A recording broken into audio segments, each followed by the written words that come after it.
The Rape of the Mind, Part 2. The Techniques of Mass Submission.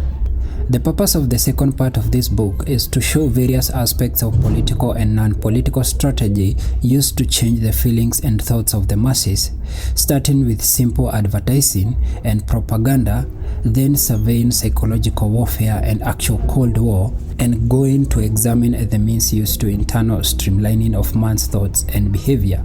Part 2 ends with an intricate examination of how one of the tools of emotional fascination and attack, the weapon of fear, is used and what reaction it arouses in men. Chapter 5. The Cold War Against the Mind. Only blind wishful thinking can permit us to believe that our own society is free from the insidious influences mentioned in Part 1. The fact is that they exist all around us, both on a political and non-political level, and they become as dangerous to the free way of life as the aggressive totalitarian governments themselves. Every culture institutionalizes certain forms of behavior and communicate and encourage certain forms of thinking and acting, thus molding the character of its citizen. To the degree that the individual is made an object of constant mental manipulation, to the degree that cultural institutions may tend to weaken intellectual and spiritual strength, to the degree that knowledge of the mind is used to tame and condition people instead of educating them, to that degree does the culture itself produce men and women who are predisposed to accept an authoritarian way of life. The man who has no mind of his own can easily become the pawn of a would-be dictator. It is often disturbing to see how even intelligent people do not have straight thinking minds of their own. The pattern of the mind, whether toward conformity and compliance or otherwise, is conditioned rather early in life. In his important socio-psychological experiment with students, Sheikh found out in a simple test that there was a yielding toward an erring majority opinion in more than a third of his test persons, and 75% of the subjects experimented upon agreed with the majority in varying degrees. In many persons, the weight of the authority is more important than the quality of the authority. In Chapter 10, the child is the father to the man. I will come back to this in argue toward conformity. If we are to learn to protect our mental integrity on all levels, we must examine not only those aspects of contemporary culture which have to do directly with the struggle for power, but also those developments in our culture which, by dulling the edge of our mental awareness or by taking advantage of our suggestibility, can lead us into the mental death or boredom of totalitarianism. Continuous suggestion and slow hypnosis in the wake of mechanical mass communication promotes uniformity of the mind and may lure the public into the happy era of adjustment, integration, and equalization in which individual opinion is completely stereotyped. When I get up in the morning, I turn on my radio to hear the news and the weather forecast. Then comes the horrific voice telling me to take aspirin for my headache. I have headaches occasionally, so does the world, and my headaches, like everyone else, come from the many conflicts that life imposes on me. My radio tells me to not think about either the conflicts or the headaches. It suggests instead that I should retreat into the old magic action of swallowing a pill. Although I laugh as I listen to this long-distance prescription by the broadcaster who does not know anything about me or my headaches, and though I meditate for a moment on the man's severity to the magic of chemistry, my hand has already begun to reach out to the aspirin bottle. After all, I do have a headache. It is extremely difficult to escape the mechanically repeated suggestions of everyday life. Even when our critical mind rejects them, they seduce us into doing what our intellect tells us is stupid. The mechanization of modern life has already influenced man to become more passive and to adjust himself to ready-made conformity. No longer does man think in his personal values, following his own conscience and ethical evaluations. He thinks more and more in the values brought to him by mass media. Headlines in the morning paper give him his temporary political outlook. The radio blasts suggestions into his ears. Television keeps him in continual and passive fixations. Consciously, he may protest against these anonymous voices, but nevertheless, their suggestion oozes into his system. What is perhaps most shocking about these influences is that many of them have developed not out of man's destructiveness, but out of his hope to improve his world and to make life richer and deeper. The very institution man has created to help himself, the very tools he has invested to enhance his life, the very progress he has made toward mastery of himself and his environment, all can become weapons of destruction. The public opinion engineers. The conviction is steadily growing in our country that an elaborate propaganda campaign for either a political idea or a deep risk can be successful in selling the public any idea or object one wants them to buy, any political figure one wants them to elect. Recently, some of our election campaigns have been masterminded by the so-called public opinion engineers, who have used all the techniques of modern mass communication and all the contemporary knowledge of the human mind to persuade Americans to vote for the candidate who is paying the public relations men's salaries. The danger of such high-pressure advertising is that the man or the party who can pay the most can become, temporarily at least, the one who can influence the people to buy or to vote for what may not be in their real interest. The specialist is the art of persuasion and molding of public sentiment may try to knead man's mental toe into all tools of communications available to them. Pamphlets, speeches, posters, billboards, radio programs, and TV shows. They may water down the spontaneity and creativity of thoughts and ideas into sterile and streamlined cliches that direct our thoughts even though we still have the illusion of being original and individual. What we call the will of the people, or the will of the masses, we only get to know after such a collective action is put on the move, after the will of the people has been expressed either at the polls or in fury and rebellion. This indicates again how important it is who directs the tool and machines of public opinion. In the wake of such advertising and engineering of consent, the citizen's trust in his readers may become shaken and the populace may gradually grow more and more accustomed to official deceit. Finally, when people no longer have the confidence in any program, any position, and when they are unable to form intelligent judgment anymore, they can be more easily influenced by any demagogue or would-be dictator whose strength appeals to their confusion and their growing sense of dissatisfaction. Perhaps the worst aspects of this slick merchandising of ideas is that too often even those who buy the experts, and even the opinion experts themselves, are unaware of what they are doing. They too are swayed by the current catchword management of public opinion, and they cannot judge anymore the tools they have hired, and never justifies the means. Enough steps on this road can lead us gradually to totalitarian. At this very moment in our country, an elaborate research into motivation is going on, whose object is to find out why and what the buyer likes to buy, what makes him tick. The aim is to bypass the resistance barriers of the buying public. It is part of our paradoxical culture philosophy to stimulate human needs and stimulate the wants of the people.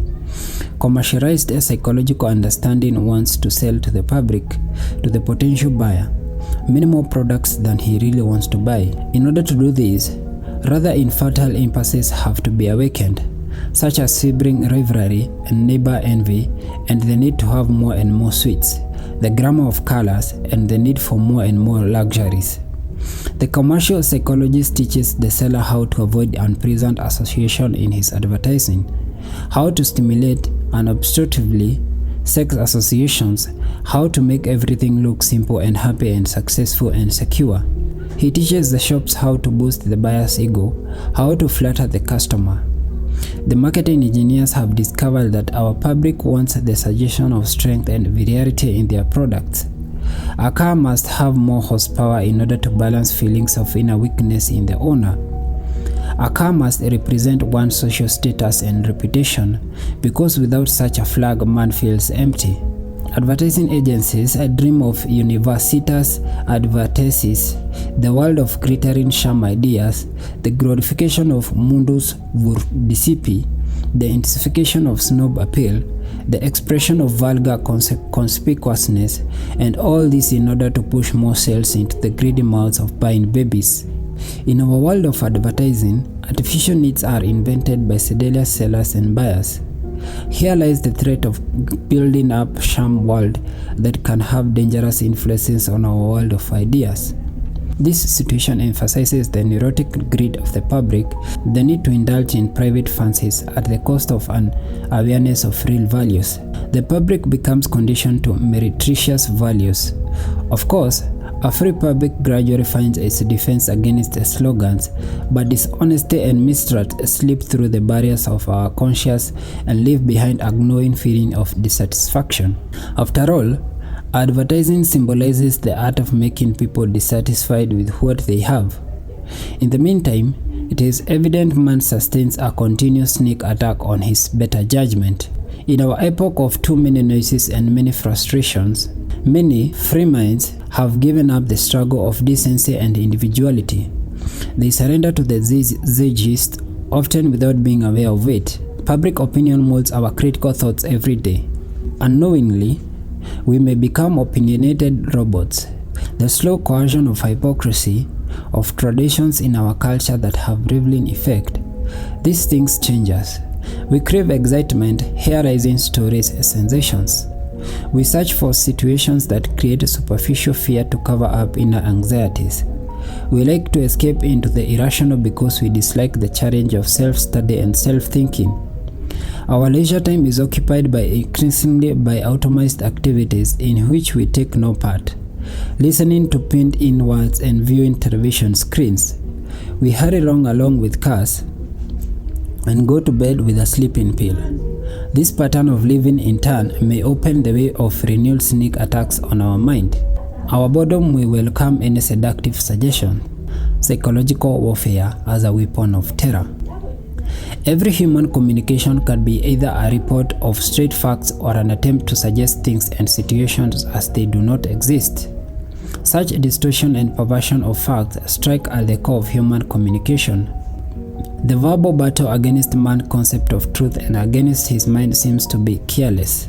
For example, if I can instill in eventual future enemies fear and terror and the suggestions of impending defeat, even before they are willing to fight, my battle is already half won. The strategy of man to use frightening masks and loud voices to utter lies in order to manipulate friend and foe is as old as mankind. The strategy of man to use a frightening mask and a loud voice to utter lies in order to manipulate friend and foe is as old as mankind. Primitive people used terror-provoking masks, magic, fascination, or self-deceit as much as we use loudly spoken words to convince others or ourselves. They use their magic paints and we our ideologies. Truly, we live in an age of ads, propaganda and publicity. But only under dictatorial and totalitarian regimes have such human habits formation mushroomed into systemic psychological assault of mankind. The weapons the dictator uses against his own people, he may use against the outside world as well. For example, the false confession that divert the minds of the dictator subjects from their own real problems have still another effect. They are meant, and sometimes they seduce in their aim, to terrorize the world's public. By straightening the myth of the dictator's omnipotence, such confession weakens man's will to resist him. If a period of peace can be used to soften up a future enemy, the totalitarian armies may be able in time of war to win a cheap and easy victory. The totalitarian psychological warfare is directed largely towards this end. It is an effort to propagandize and hypnotize the world into submission. As far back as the early 19th century, Napoleon organized his Bureau de l'Opinion Publique in order to influence the thinking of the French people. But it fell to the Germans to develop the manipulation of public opinion into a huge, well-organized machine. Their psychological warfare became aggressive strategy in peacetime, the so-called war between wars. It was as a result of the Nazi attack on the European morale and the Nazi war of nerves against their neighbors that the other nations of the world began to organize their own psychological forces. But it was only in the second half of the war that they were able to achieve some measure of success. The Germans had a long head start. Hitler's psychological artillery was composed primarily of the weapon of fear. He had, for example, a network of fifth communists whose main job was to sow rumors and suspicion among the citizens of the countries against which he eventually planned to fight. The people were upset not only by the spy system itself, but by the very rumor of spies. These fifth columnists spread slogans of defeat and political confusion. Why would France die for England? Fear began to direct people's actions.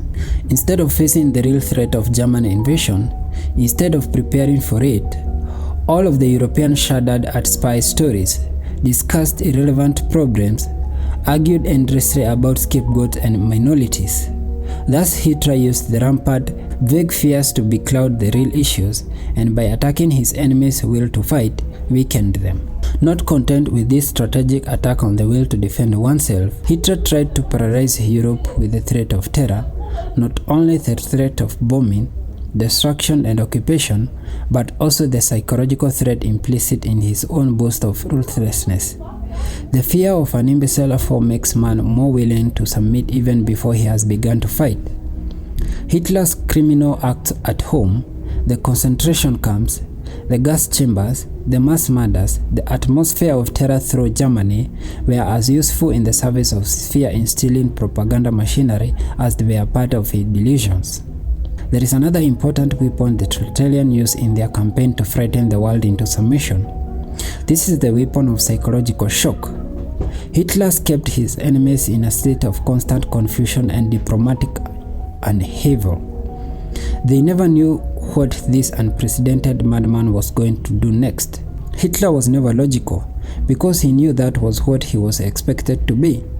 Logic can be met with logic, while illogic cannot. It confuses those who think straight. The big lie and the monotonously repeated nonsense have more emotional appeal in a cold war than logic and reason.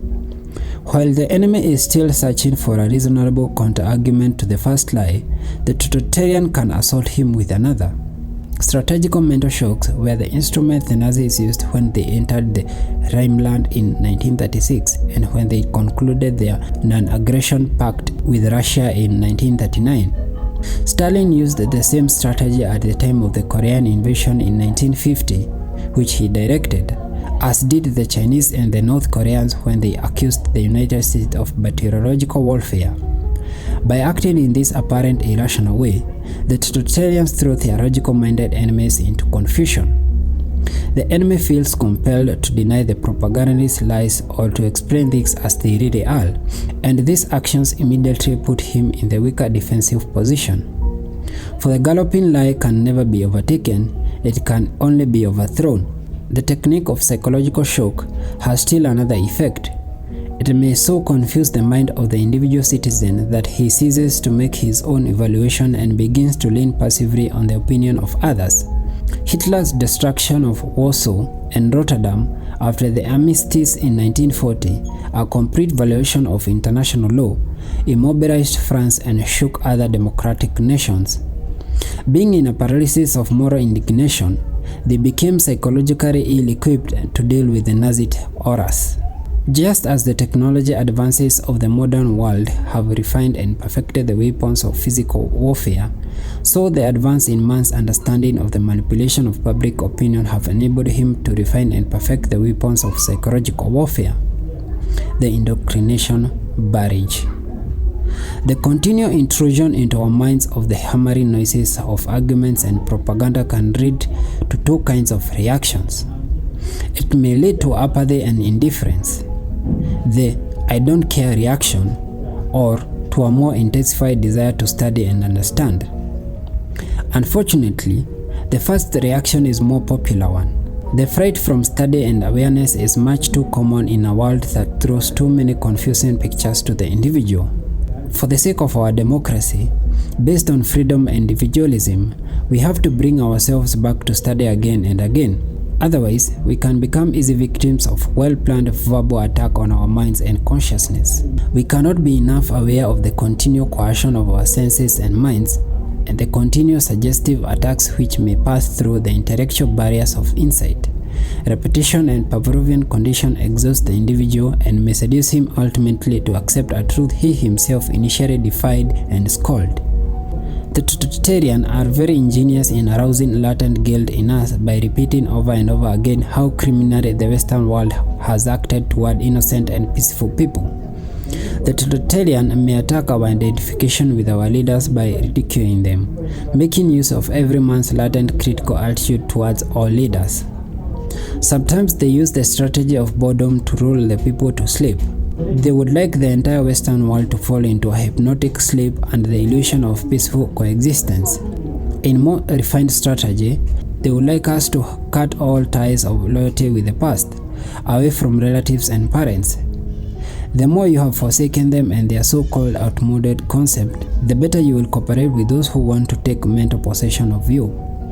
Every political strategy that aims towards arousing fear and suspicion tends to isolate the insecure individual until he surrenders to those forces that seem to him stronger than his former friends. And last but not least, let us not forget that in the battle of arguments, those with the best and the most forceful verbal strategy tend to win. The totalitarian organize intensive didactic training for their subject, lest their doubts get the better of them. They try to do the same thing to the rest of the world in a less obstructive way. We have to learn to counter the totalitarian exhausting barrage of words with better training and better understanding. If we try to escape from these problems of mental defense or deny their complication, the Cold War will gradually be lost to the slow encroachment of words and more words. The enigma of coexistence. Is it possible to coexist in a totalitarian system that never ceases to use its psychological artillery? Can a free democracy be strong enough to tolerate the parasitic intrusion of the totalitarianism into its rights and freedoms? History tells us that many opposing and clashing ideologies have been able to coexist under the common law that assured tolerance and justice. The church no longer bans its apostates. Before the opposites of totalitarianism and free democracy can coexist under the umbrella of supervising law and mutual goodwill, a great deal more of the mutual understanding and tolerance will have to be built up. The actual Cold War and psychological warfare certainly do not help towards this end. To the totalitarian, the word coexistence has a different meaning than it has to us. The totalitarian may use it merely as a catchword or an appeaser. The danger is that the concept of peaceful coexistence may become a disguise, dulling the awareness of inevitable interaction and so profiting the psychological stronger party. Lenin spoke about the strategic breathing spell that has to awaken the enemy. Too enthusiastic a peace movement may mean a superficial appeasement of problems. Such appeal has to be studied and restudied, lest it results into a dangerous letdown of defenses which have to remain mobilized to face the ruthless enemy. Coexistence may mean a suffocating subordination much like that of our prisoner coexisting with their jailers. At its best, it may imitate the intensive symbolic or ever-parasitic relationship we can see among animals which need each other, or as we see in the infant in its years of dependency upon its mother. To those living freely in a democracy, coexistence much implies freedom and mutuality. The totalitarian concept of unfreedom cannot mix with freedom. There are concepts and ideas that cannot coexist and that do not tolerate one another. In order to coexist and to cooperate, one must have notions and comparable images of integration, of a sameness of ideas, of a belonging together, of an interdependency of the whole human race, in spite of the existence of racial and cultural differences. Otherwise, the ideology backed by the greater military strength will strangle the weaker one. Peaceful coexistence presupposes on both sides of high understanding of the problems and complications of simple coexistence, of mutual agreement and limitation of the diversity of personalities, and especially of the coexistence of the contrasting and irrevocable thoughts and feelings in every individual, of the innate ambivalence of man. It demands an understanding of the rights of both the individual and the collectivity. Using coexistence as a catchword, we may obscure the problems involved, and we may find that use of the words as a flag that covers gradual surrender of the stronger strategists.